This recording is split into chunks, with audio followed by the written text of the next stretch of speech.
A impunidade e o fim da justiça no Brasil foram celebrados na noite de ontem em Brasília. Pouco mais de 4 meses depois de ter visto o ministro Gilmar Mendes anular todas as suas condenações no âmbito da Operação Lava Jato, o petista Zé Dirceu promoveu na noite dessa terça uma festa em virtude do seu aniversário. O evento contou com a presença de ministros do governo Lula, como Fernando Haddad, da Fazenda, Esther Dweck, aquela que diz que prejuízo não é rombo, o advogado-geral da União, Jorge Messias, ou Bessias para os mais íntimos, a ministra da Cultura, Margarete Menezes, cujo escândalo dos comitês de cultura foi revelado no dia anterior, entre outros. Também compareceram deputados e senadores petistas, como Lindbergh Farias, José Guimarães, Paulo Pimenta, Jacques Wagner, entre outros, e também congressistas supostamente de centro, os isentões, como Arthur Lira e o atual presidente da Câmara, Hugo Mota. E como a festa representava o ápice da impunidade no Brasil, não poderiam faltar outros personagens famosos pelas suas participações em esquemas de corrupção no passado, como o ex-tesoureiro do PT, Delúbio Soares. Mas a legitimação do desmonte da justiça brasileira através da presença de todas essas autoridades na festa de um descondenado ainda não foi o ponto alto da noite. O grande destaque foi o discurso do aniversariante. Como já é de praxe, Zé Dirceu repetiu as narrativas de que houve golpe no impeachment de Dilma e que a Lava Jato tentou acabar com o país. Só não governamos o Brasil de maneira ininterrupta de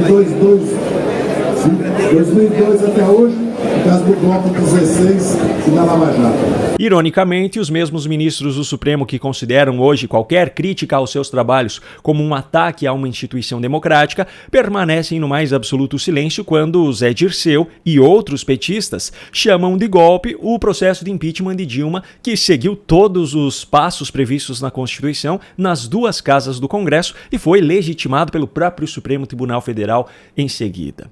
Enfim, além da hipocrisia, o discurso de Dirceu serviu também para evidenciar quais são os verdadeiros planos do PT. Em outras palavras, foi uma confissão do autoritarismo ainda maior que eles pretendem implantar no Brasil. Por isso, mais ainda é necessário que tenhamos, primeiro, essa tarefa de unir todos os nossos partidos. Segundo, de sustentar o governo. E terceiro, de preparar. O Brasil precisa mudar o seu sistema político institucional. Se vocês observarem as pesquisas de opinião pública, chega a 90% a reprovação ao Congresso Nacional. Alguma coisa está errada. Então nós precisamos pensar num sistema político eleitoral e na radicalização da nossa democracia e numa profunda reforma. Pois é, Zé Dirceu fala abertamente em uma radicalização da democracia. E o ministro Alexandre de Moraes, que tanto fala no combate ao extremismo, fica em silêncio nesse caso. Agora, se as declarações de Zé Dirceu ainda não foram suficientes para provar os objetivos ditatoriais que essa turma tem em relação ao Brasil, o discurso de uma representante do governo Lula criticando a OEA certamente confirma essa intenção.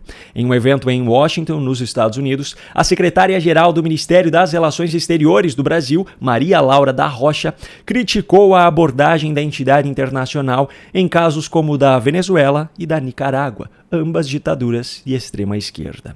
É importante reconhecer esses aspectos positivos. No entanto, é preciso admitir também que o ambiente político na última década impôs novos desafios. A lógica da exclusão, da estigmatização e do isolamento dos que pensam diferente voltou a dar as cartas em certas instâncias. No lugar do diálogo, da diplomacia e da negociação, a organização optou, em certos casos, pela sanção e pelo opróbrio público daqueles que foram considerados em conflito com os padrões comuns. Em vez de se resguardar a independência e os canais de comunicação com todos os lados em situações de tensões internas, não raras vezes tomou-se partido em disputas internas, gerando o efeito contrário ao pretendido. A defesa da democracia, tema tão importante, não raro foi objeto de seletividade política.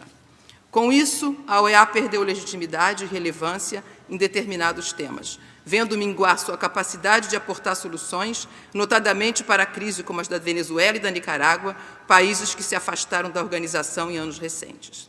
Pois é, o governo Lula praticamente compra briga com organizações internacionais para defender seus aliados ditadores latino-americanos.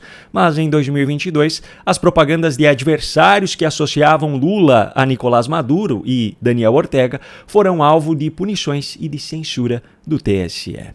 No mínimo curioso, não é mesmo? Bom, por falar em censura, pelo menos eu tenho uma notícia boa. Hoje você tem a chance de aprender a usar a inteligência artificial do Elon Musk, a ferramenta no estilo ChatGPT, só que praticamente livre de censura. Você sabia que existe uma ferramenta de inteligência artificial no estilo ChatGPT, só que do Elon Musk? Pois é, o Grok é uma ferramenta que possui os recursos das demais ferramentas de inteligência artificial pagas, só que de forma gratuita. Pelo menos por enquanto, pois a promessa é de que, enquanto os servidores suportarem o número de usuários, esse sistema não será cobrado.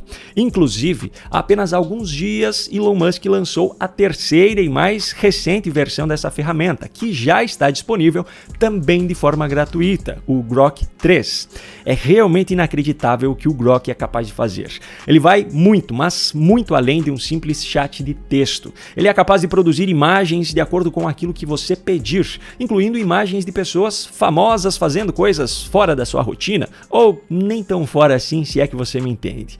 O Grok 3 também é capaz de analisar imagens que você enviar, como fotos ou gráficos, interpretar PDF e até mesmo processar outros tipos de arquivos. Praticamente qualquer tipo de informação que você possa imaginar, ele é capaz de encontrar, desde as mais simples até as mais complexas. Agora, a melhor parte para mim ainda é essa. Ao contrário de outras inteligências artificiais que evitam temas polêmicos ou dão respostas genéricas, o Grok responde com honestidade e lógica, mesmo as perguntas mais delicadas, desde que respeitem o limite ético básico, é claro. Ou seja, é uma ferramenta de inteligência artificial praticamente sem censura, algo que já era de se esperar levando-se em conta o histórico do seu proprietário, não é mesmo? A boa notícia é que é muito fácil de aprender a utilizar os recursos do Grok 3, desde os mais simples até os mais avançados. E para ajudar nesse sentido, eu preparei para você um e-book em formato de um tutorial super detalhado. Aliás, me desculpe, quem preparou foi a própria inteligência artificial e em questão de minutos. Eu apenas precisei organizar o texto dentro de um layout e gerar o PDF. Você terá acesso a esse material por apenas R$ 29,90, que pode ser feito por Pix, boleto ou parcelado no cartão de crédito. Para isso, basta clicar no link que eu deixei aqui na descrição ou apontar a câmera do seu celular para o QR Code que está aparecendo aqui ao lado. Se eu fosse você, eu faria isso agora mesmo, para aproveitar enquanto essa ferramenta ainda é 100% gratuita.